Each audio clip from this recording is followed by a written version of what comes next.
Você pode curar a sua vida através de pensamentos positivos, do autoconhecimento. Isso tem impacto direto no cérebro e na saúde do corpo e da mente.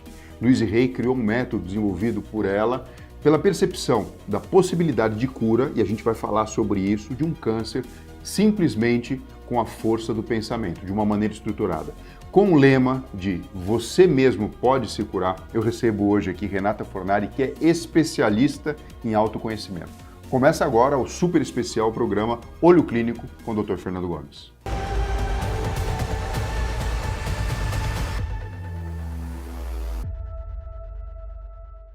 Renata, muito bem-vindo, estou muito feliz com a sua participação. Muito feliz pelo convite, maravilhoso bater esse papo com você. Renata, nada é por acaso, né? Eu sei que você tem um antecedente de uma vida profissional extremamente ativa, envolvida em diversas viagens, participações, uma vida que todo mundo conhece, né? Corrida mesmo, de sucesso, mas corrida. À beira assim, de um burnout, de uma exaustão plena, na verdade, você se deu face com a necessidade do autoconhecimento e foi agraciada, inclusive, com a possibilidade de conhecer o método desenvolvido por Louise Hay. Eu queria que você falasse um pouco sobre isso, para que o seu testemunho possa servir como uma faísca de esperança para todas as pessoas que estão nos assistindo agora. Maravilha. E eu não sei se você vai lembrar, isso foi em 2017. Eu estava fazendo a minha transição de carreira e meu marido passou numa consulta com você e você me deu o maior incentivo. Eu falei, um dia eu vou ter a oportunidade de contar para ele que ele me deu o maior incentivo para tomar a melhor decisão da minha vida. Que eu sinto que foi a melhor decisão que eu tomei na minha vida, sem dúvida. Fico feliz em saber disso. Na verdade, eu conheci o trabalho da Louise Hay com 13 anos de idade, quando minha mãe teve câncer. Então minha mãe ganhou o livro Você Pode Curar a Sua Vida, porque a história da Louise Hay é essa, né? Com câncer, deram 6 meses de vida para ela e ela falou, peraí, tudo que eu venho estudando nos últimos 5 anos, agora é a hora de eu entender se faz sentido ou não. Só para todo mundo entender, a Louise Hay é uma mulher americana que vivia na Califórnia e faleceu em 2017. Isso. Mas o grande detalhe foi esse ponto de virada que aconteceu na vida dela, não é isso? Ela é considerada pela imprensa internacional uma das maiores pioneiras do desenvolvimento humano no mundo, do movimento de autoajuda no mundo inteiro. Ela fundou a Hay House, que hoje é a maior editora do planeta de livros de autoconhecimento. Por que ela ficou muito famosa? Ela teve uma infância devastadora, ela sofria abusos sexuais dentro de casa pelo padrasto, a infância inteira, passou fome, foi um desastre assim a vida dela. Ela daí vai parar em Nova York, começa a estudar sobre o poder da mente em uma organização chamada Igreja da Ciência da Mente, que não tem nada a ver com religião, tá? Eles usavam esse termo, mas não é cientologia também, é outra coisa. Não. Assim, como que o nosso pensamento tem o poder de influenciar a nossa realidade. E ela começou a estudar sobre isso sem parar, já nos seus 40 e vários anos de idade, começou a dar palestra sobre isso nos Estados Unidos, quando com 51 é diagnosticada com câncer vaginal. E ela dizia assim, o câncer é um padrão de ressentimento que você não liberou, ficou cozinhando dentro de você durante muito tempo e começou a corroer o próprio corpo. E aí olha que didático, ela vai desenvolver o câncer vaginal, que já estava colo do útero, já estava bem com metástase. Quando você fala isso pra gente, a gente imagina, né, esse antecedente dela pessoal de abuso dentro do ambiente doméstico, né, e os traumas possíveis, conscientes e inconscientes, que foram registrados pelo cérebro. Exatamente. E aí por que ela explodiu, né? Ficou muito conhecida, enfim. Porque ela se recusou, o que é algo que a gente jamais recomenda. Eu sempre falo, não é uma coisa ou outra, é uma coisa e outra. Então você vai fazer a cirurgia, a quimioterapia, a radioterapia, que foi o que minha mãe viveu quando eu tinha 13 anos de idade, e vai olhar para os aspectos psicoemocionais. São as coisas em conjunto. No caso da Louise Hay, ela muito ousada, falou, não quero cirurgia, não quero nada, eu quero comprovar se isso que eu venho estudando faz algum sentido. E aí ela passa 6 meses no meio da natureza, aplicando um monte de coisa nela mesma, e quando ela volta não tem sinal de tumor nenhum no corpo dela. Aí ela foi na Oprah, aí ela explodiu, e escreveu vários livros, vários best-sellers mundiais, só o Você Pode Curar Sua Vida vendeu 65 milhões de cópias. Assim, é uma explosão. É um super best-seller, né? É um super best-seller. Tá na lista entre os livros mais vendidos de toda a história, assim. E aí ela criou uma metodologia de cursos para as pessoas viverem transformações. Qualquer pessoa, com qualquer questão em qualquer área da vida. Não é específico para saúde, para doença, não. Qualquer área da vida. E quando minha mãe teve o câncer, quando eu tinha 13 anos de idade, uma prima dela falou, olha, vai te consolar. esse livro, né? Porque a autora dele viveu e se curou e virou aí, né, uma grande referência mundial. E minha mãe não leu o livro, quem leu fui eu. Eu li com E 13 aí anos de idade. essa memória sua ficou cristalizada Eu nunca mais larguei a e Louise você Hay, nunca mais largou. Fernando. Qualquer livro que ela lançasse no Brasil, eu comprava. Ela tinha 1000 CDs de meditação. E aí eu comecei a meditar nessa época com os CDs de meditação dela. E, assim, salvou a minha vida, a vida da minha mãe também, porque eu fiz ela passar por todos os exercícios do livro. É um livro cheio de exercício. Eu vou mandar para sua casa um Por livro. favor, por favor. Eu não acabei me trazendo aqui hoje, mas eu vou mandar para sua casa, que ele já tá até com a dedicatória escrita. E ele é um livro cheio de exercícios, então eu fiz minha mãe passar pelos exercícios. E hoje minha mãe tá assistindo a gente, aliás, ela te ama. É paciente da sua irmã, Sim. isso já tem 25 anos, nunca voltou, nunca teve uma recidiva, enfim. Ô, Renata, deixa eu te falar. Em medicina, falando da parte bem tradicional, nós entendemos que, por exemplo, o câncer, a manifestação de algumas doenças infecciosas, o próprio processo de reabilitação depois de um AVC, de um trauma de crânio, de um tumor, enfim, depende muito do bom funcionamento do sistema imunológico, né? Que tem o papel de fazer essa proteção biológica do indivíduo para com o meio ambiente. E existe uma correlação direta entre uma estrutura cerebral profunda, que é o hipotálamo, onde está o centro da regulação da fome, do prazer, da sede, da temperatura do corpo, mas também está a regulação do sistema imunológico. De maneira que esse contato dessa estrutura com a parte emocional do cérebro, o sistema límbico, quando está alterada, ele consegue explicar o porquê uma pessoa muito estressada, por exemplo, tem um risco maior de ter um infarto agudo do miocárdio, ou então de sofrer com insônia, ou então se tem a porta de entrada para a ansiedade e para a depressão, vai lá e abre a doença. Perfeito. Esse é um caminho que a gente explica a patologia, a manifestação da doença. O caminho de fazer o passo de volta, a gente observa nas pesquisas clínicas. Por exemplo, eu vou testar um medicamento, para ter validade a minha pesquisa, eu preciso estruturar uma pesquisa que tenha uma randomização e seja cega. O que eu quero dizer com isso? Eu pego um remedinho, boto ali o princípio ativo, em outro remedinho fake, eu não coloco... Que é o placebo, né? O placebo. Placebo, é isso mesmo. E por questão do efeito placebo, nós sabemos que 30% das pessoas melhoram nesse grupo placebo. E, portanto, para um medicamento, ele de fato ser comprovado cientificamente, ele tem que bater esse número numa porcentagem maior, porque senão você falaria simplesmente de placebo. E o efeito placebo ele continua sendo um grande mistério, porque eu acho que conversa muito de perto com essa percepção e com essa criação e estruturação do pensamento. Porque até aqui o que eu estou falando é muito bonito, mas só uma palavra positiva, ela não vai atuar.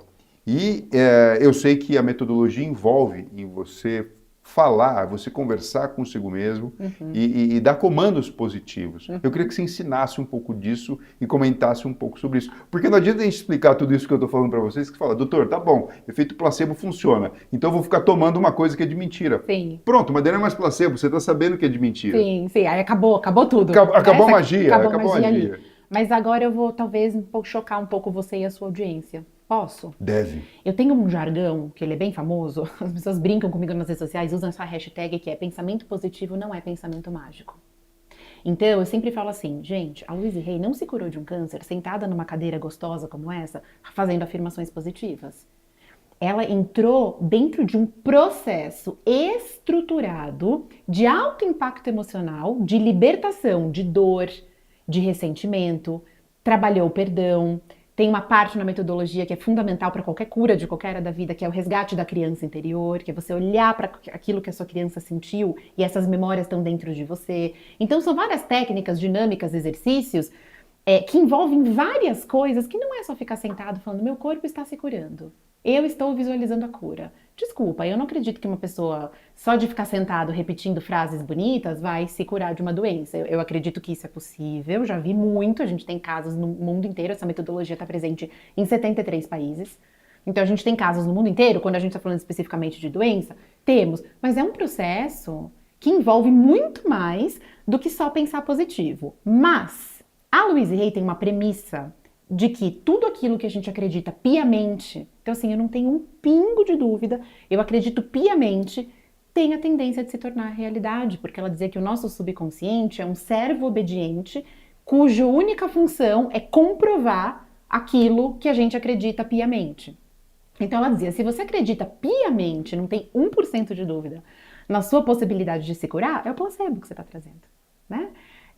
Você vai dar comando mesmo pro teu cérebro, pro teu corpo e as coisas vão acontecer, vão agir. Aí quando a gente está falando de situações externas, entra um pouco dessa coisa de eu não sei se eu acredito ou se eu não acredito. A gente parte do princípio, eu não sei se você segue alguma religião, se você fala sobre isso ou não, mas a gente não tem ligação com nenhuma religião, zero. A Louise Hay dizia, a espiritualidade une o que as religiões desunem, mas a gente acredita em uma inteligência que faz com que os planetas estejam girando em torno do Sol, que faz com que o meu pâncreas esteja funcionando agora, sem eu precisar dar um comando para ele, né? Agora a gente não está preocupado se o pâncreas está excretando as enzimas digestivas. Tem uma inteligência que faz o meu corpo funcionar. Então, essa inteligência traz para a nossa vida situações, circunstâncias, questões que estão alinhadas com o meu estado vibracional predominante. E o meu estado vibracional predominante é alterado pelo meu sistema predominante de pensamento. E o sistema predominante de pensamento pode ser mudado, mas não é mágica. Faz sentido? Como que funciona? Como é que é esse caminho? Dá uma dica aqui pra gente. Então assim, ó, o nosso cérebro, ele aprende, olha eu falando, olha eu ensinando papo a rezar, minha gente! Eu sempre falo que o nosso cérebro aprende ou por repetição ou por alto impacto emocional. Então, na metodologia, a gente trabalha com as duas coisas ao mesmo tempo, né? Mas quem tá assistindo a gente tá pensando assim, tá, mas e eu que tô aqui em casa? O que eu posso fazer aqui sozinho? E aí é muito, muito bacana começar a trabalhar com as afirmações positivas, que é você repetir um novo padrão de pensamento. Então, por exemplo, a pessoa que está assistindo a gente que hoje está com uma doença, eu acredito na capacidade do meu corpo de se curar. Eu acredito que eu sempre atraio os melhores profissionais e os recursos para o meu processo de cura. E repetir isso o máximo possível de vezes. E o processo de visualização, quando a gente está em meditação, ele também é muito importante. Então, isso é algo que as pessoas podem praticar em casa. Então, se você hoje está com um problema de saúde, visualize o seu corpo se curando. O máximo de vezes que você puder durante o dia e repete, o meu corpo tem a capacidade de se curar. Então, isso é uma coisa que as pessoas podem trabalhar sozinhas e que vai ajudar, com certeza absoluta. Você deve ter contato com estudos a respeito de meditação? Sim, isso no processo de cura? Não, isso faz mudar o funcionamento do cérebro, inclusive do ponto de vista estrutural. Você consegue diminuir o grau de resposta do estresse aguda e crônica em pessoas que têm o hábito de meditar. Perfeito. Isso já tá comprovado. Perfeito. Isso não é mais assim, é místico, né? E tudo isso que a Luísa fala, de fato, tem comprovação neurocientífica. A gente enxerga o que de fato a nossa consciência e às vezes até o subconsciente quer que seja manifestado. Existem evidências de que, por exemplo, a invasão, vamos falar esse termo, né, em vez de descoberta da América, ela foi muito fácil quando os índios estavam aqui, porque era insólita o conceito de que poderia chegar alguém de caravela com um monte de arma. Eles nem enxergavam, né? Não, nem enxergava, cegueira psíquica. Sim. Veja, se isso é possível acontecer, veja, se aparecer um extraterrestre, a gente tem alguma referência. Porque quem nunca ouviu um gibizinho ou um filme que mostra um disco que desce e sai uma pessoa diferente? Mas se você nunca tivesse falado sobre o assunto e aparecesse alguém nessa característica, talvez você não tivesse olhos para enxergar. Mas não seria os olhos, seria o cérebro para interpretar. Sim, perfeito, né? Exatamente isso. E a mesma coisa em relação à doença. Eu lembro que na minha época de formação da faculdade, que foi uma época que teve um boom muito grande do HIV, da AIDS e tudo. Então, você ia dar o diagnóstico para alguma pessoa que não sabia, ela estava bem, ou seja, ela tinha o vírus, mas ela não tinha manifestação clínica da imunodeficiência. Era você dar o diagnóstico e em uma semana a pessoa estava na cama. Era como se o cérebro entregasse os pontos. Então, se tem esse mecanismo ao contrário, e aí a gente dá o nome de... milagre? Sei lá, né? Nocebo, quando você faz mal só por falar uma coisa, sabe? Entendi. Você pode imaginar que o caminho reverso faz todo sentido. Você acredita nesse caminho reverso? Eu acredito. E eu observo isso na minha prática clínica. Então, veja, pacientes com câncer terminal, mas que têm a sua vida, o seu significado de vida, não estou falando de certo ou errado, mas a sua vida tem um significado, tem um padrão de sofrimento diferente de pessoas que às vezes têm tudo na vida, tem um problema de saúde que é mamão com açúcar para resolver, mas o sofrimento é tão intenso que a experiência negativa faz com que aquele problema seja ainda maior. Então, assim, tudo é muito relativo. Nós sabemos, o ser humano sabe, né, da nossa finitude do ponto de vista da vida física aqui nesse corpo, né? Então, por que tanta angústia? Né? Por que adiar esse processo que você está trazendo aqui para a mesa para a gente conversar, de autoconhecimento? Sim. E lindamente você falou, o cérebro ele vai aprender com a repetição. Então você vê, a menina na escola se estuda todo dia, a tendência que tem quando você faz uma prova bimestral é de ter um bom resultado. Ou então quando tem uma grande entrada emocional, um bom professor, um bom livro, um lindo estímulo, como por exemplo uma prova de vestibular, que estressa e a pessoa acaba aprendendo. Então o passo inicial, que pode parecer às vezes assim um desafio grande, até um desconforto para a pessoa que de fato fala: Renata, mas eu não acredito nisso que eu estou falando, o que eu vou fazer? Água mole em pedra dura. É isso né? aí. E aos poucos você vai incorporando a vivência e de fato é possível mudar a nossa percepção. Eu faço uma analogia brincando, né, que o novo padrão de pensamento é como se fosse a sementinha de alguma coisa que você queira plantar. Então eu brinco com o tomateiro, né? Então o novo padrão de pensamento, eu escolho acreditar na capacidade do meu corpo de se curar. Então esse é o novo padrão de pensamento. Então essa é a semente que eu estou plantando. E repetir a afirmação é regar todo dia, né? Eu preciso regar essa semente que eu estou plantando no jardim fértil, né, do meu subconsciente. A semente, se eu pegar uma semente de tomate aqui agora, ela não se parece o tomate, ou seja, não parece o resultado final, mas eu confio numa sabedoria, eu confio na inteligência universal de que essa semente vira tomate com a repetição do regar, do tirar as ervas daninhas, do deixar o sol agir. Então é a mesma coisa. Então, assim, eu tô doente e você tá pedindo para eu repetir que eu tô me sentindo cada vez melhor. Mas nesse momento eu não tô me sentindo cada vez melhor. Tudo bem, essa é a semente que a gente tá plantando. Renata, e vamos progredir a conversa para a questão de liberar sentimentos e emoções negativas como parte desse processo. Perfeito. Como é que isso acontece na prática e como fazer isso, né? As pessoas, elas acham que as emoções negativas foram feitas para a gente evitá-las, e não é verdade. As emoções negativas, elas são tão naturais quanto as emoções positivas. Então, quando eu tô falando de raiva, medo, culpa, tristeza, tudo isso precisa ser sentido para ser liberado. Só que o que a maior parte das pessoas faz? Eu não posso sentir, então eu engulo isso. Eu engulo e eu não olho para isso. Ou eu fujo disso. Então, eu medo? Imagina, eu sou aqui um chefe de família, não tenho medo de nada. Quando eu nego uma emoção negativa ou quando eu tento fugir dela, ela aumenta. Quando ela aumenta, ela causa problema. Então, um dos nossos objetivos, né, um dos meus objetivos é ensinar as pessoas a lidarem com as emoções negativas dela. E aí, para cada emoção negativa vai ter uma técnica diferente, mas o ponto principal é: permita-se sentir os seus sentimentos humanos para que eles possam sair de você. A emoção negativa é como se fosse uma nuvem negra. A nuvem negra, ela pode ficar pairando sobre você se você segurar uma corda que mantém a nuvem negra em cima, ou ela pode só passar e ir embora e o sol voltar, quando a gente se permite sentir da vazão e aquilo ir embora. Então, por exemplo, vamos pegar algo muito típico que é a raiva. Não estou sugerindo que ninguém libere a raiva machucando outra pessoa, inclusive eu ensino. A forma de liberar a raiva saudável não estou machucando ninguém, não estou machucando o outro e nem a mim mesmo. Então, essa é uma forma positiva. Você pode fazer isso através da escrita, você pode fazer isso através do exercício físico. Libera aquela raiva que você sentiu. Pode ser socando um saco de boxe, pode ser correndo na esteira, pode ser escrevendo. Já deve ter acontecido com você, de você estar muito bravo com alguém. Aí você vai mandar uma mensagem no WhatsApp pra pessoa, aí você escreve, e você fala assim: peraí, deixa eu ler de novo. Aí quando você lê de novo, você fala: eu acho que eu nem vou mandar. Pronto, já acabou descarregando emocionalmente ali, mas não precisou cumprir o ciclo todo. Exato. E a gente é ser humano e a gente sente raiva e a gente precisa aprender a lidar com esses sentimentos e não guardar dentro da gente, porque daí, uma hora, ou o corpo dá vazão, pela filosofia da Louise Hay, ou o corpo dá vazão criando doença, porque o corpo precisa da vazão, ou você vira uma panelinha de pressão, explode numa situação que não tem o menor sentido, vira, né, uma pessoa irritadiça o tempo inteiro, porque você não sabe lidar com a sua raiva. Mesma coisa, medo e ansiedade. Então, olha para o medo, conversa. Eu estou com medo de morrer. Quando você olha para o medo, quando você encara ele de frente, no sentido de falar: ok, eu vou olhar para você. Eu não vou fingir que você não existe, nem vou lutar contra você. Só de você fazer isso, o medo já diminuiu de tamanho.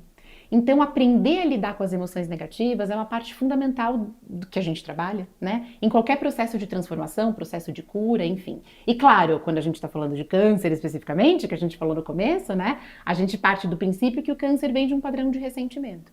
E aí qual é a técnica? Precisa se permitir sentir aquilo que aquela criança não pôde sentir. Aquilo que aquela adolescente, quando eu tô falando da minha história de vida, não pôde sentir. E aí a gente usa várias técnicas, como carta, como socar a almofada mesmo, como liberar aquilo que a pessoa ficou guardando por anos a fio. E funciona. É uma forma estruturada, né? Totalmente. Tem processo. Tem processo. Olha, muito obrigado pela sua participação. Mas eu queria encerrar com uma pergunta especial. Assim, é possível a pessoa resgatar o amor próprio, conseguir vencer um ciclo? Tudo coisa que a gente está falando é coisa natural, né? Que acontece, né? Quem também passa por um determinado problema e falar que está inabalável, está se sentindo todo poderoso. Enfim, a gente sabe como é a vida, né? A vida tem altos e baixos. Mas encerrar um ciclo, encarar um desafio através de uma metodologia como essa, sem de repente lançar mão a uma psicoterapia clássica, alguma coisa assim. Eu digo assim, não está instalado uma doença ou um transtorno com CID que precisaria, de fato, uma intervenção médica, psiquiátrica, psicológica. Mas tem um belo caminho, uma bela jornada entre você não se sentir bem e ter uma vida bem mais ou menos, por que não dizer medíocre do ponto de vista de significado, e conseguir superar. O que você me diz disso? Maravilhosa essa pergunta. Eu vou dividir ela em duas partes. Então, parte 1. Eu falo sempre em todas as formações. Eu recebo muitos psicólogos alunos. Muito. O que eu mais tenho é psicólogo aluno. Por quê? Porque eles querem expandir a caixa de ferramenta, né? E também aprender outros caminhos, outras metodologias para tratar pessoas mentalmente saudáveis. Então, essa metodologia não vai ajudar pessoas que têm diagnósticos psiquiátricos.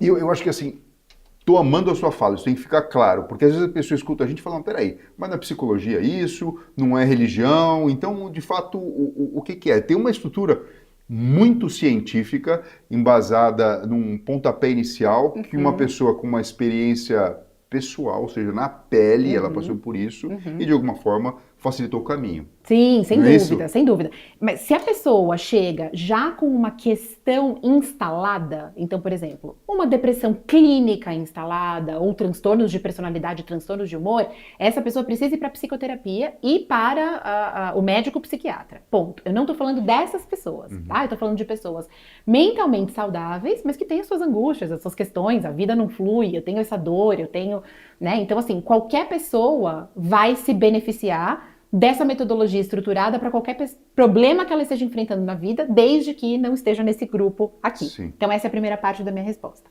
A segunda parte você tocou no cerne. Deixou meu coração fervendo quando você usou a palavra autoamor. Autoestima, autoamor. Porque a Louise Hay tem uma máxima que é assim, não importa qual seja o problema da pessoa que ela esteja enfrentando, se a gente vai cavocar para entender o verdadeiro problema por trás de qualquer problema, lá no fundo eu não sou bom o suficiente. Então, uma das pilares mais importantes da metodologia, que é o que eu mais amo, eu fiz um evento enorme aqui em São Paulo esse ano só falando de autoamor para centenas de pessoas, se você não aprender a gostar de quem você é e não de quem você acha que os outros gostariam que você fosse, você não aprender a se amar do jeitinho que você é, tua vida não vai funcionar. Não é um pensamento positivo, não vai adiantar, porque tudo começa por aí. Então a gente traz um trabalho muito lindo de fazer a pessoa aprender a gostar de quem ela é, porque não importa o quanto ela tenha se odiado até ontem, o ponto de poder está no momento presente. E hoje você pode aprender a gostar de você do jeitinho que você é. E isso é fundamental para o processo de cura. Responde a tua pergunta? Total. Renata, muito obrigado pela sua participação. Obrigada a você pelo convite. E por compartilhar tanto conhecimento com a gente. Fico muito feliz. Quantas vezes você convidar, vou vir aqui muito feliz. Maravilha. Pessoal, a gente fica por aqui. Dê seu like, compartilhe, escreva seus comentários. A Renata e eu, a gente vai olhar com muito carinho todas as suas questões, dúvidas, perguntas. Enfim, um beijo no coração e uma excelente semana com muito amor próprio.